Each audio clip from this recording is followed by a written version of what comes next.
धारणा दर्शन परमहंस स्वामी निरंजनानंद जी की अमूल्य रचना है। ये 1992 के अक्टूबर माह से 1993 के मार्च माह तक लगातार 6 महीनों तक दी गई अभ्यास परंपरा का वर्णन करने वाली पुस्तक है। धारणा का अर्थ यम ने नचिकेता को बताया था। तम योग मिति मान्यन्ते स्थिरम इंद्रिय धारणम अप्रमतस्तदा भवति योगो ही प्रभवाप्ययो। मीन्स मन और इंद्रियों का एक बिंदु पे केंद्रित हो जाना, स्थिर हो जाना, यही धारणा है। इसको प्राप्त करना तो बहुत कठिन है, इस अवस्था को प्राप्त करना बहुत कठिन है, किंतु इसको खो देना बहुत सरल है। हम लोग अपने दैनिक जीवन में देखें तो एक कुंद छुरी से हम लोग काट नहीं सकते, एक कुंद पेंसिल से हम लोग लिख नहीं सकते।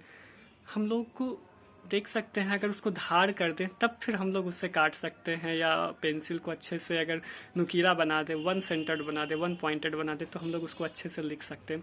तो इस प्रकार से पता चलता है कि सकेंद्रित होना मतलब एक केंद्र पर स्थिर होना कितना ज़रूरी है। हम लोगों ने इतिहास के बारे में जान लिया, पर्यावरण के बारे में जान लिया, समाज के बारे में जान लिया, इवन टीवी मोबाइल के बारे में हम लोगों ने सीख लिया, लेकिन क्या हम लोग अपने मन को सीख पाए? क्या अपने मन को नियंत्रित करना सीख पाए, केंद्रित करना सीख पाए?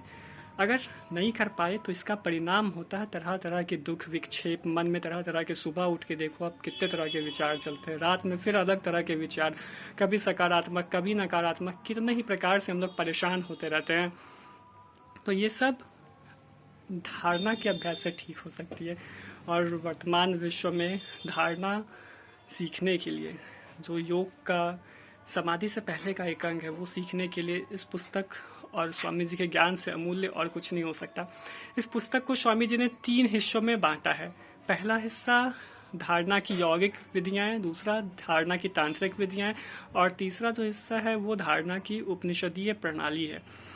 और धारणा के विविध प्रकार के आयाम बताए गए हैं और उन्हें समझाया भी गया है, जो गहन साधकों के लिए है। एक बात और, ये जो पुस्तक है ये गहन साधकों के लिए है, जो योग साधना में आगे बढ़ना चाहते हैं, जो अपने जीवन को, अपने कर्मों के, अपने संस्कारों को समझना चाहते हैं, उनके लिए ये पुस्तक अमूल्य है। और ये गहन साधकों को ही ध्यान में रख के लिखी भी गई थी।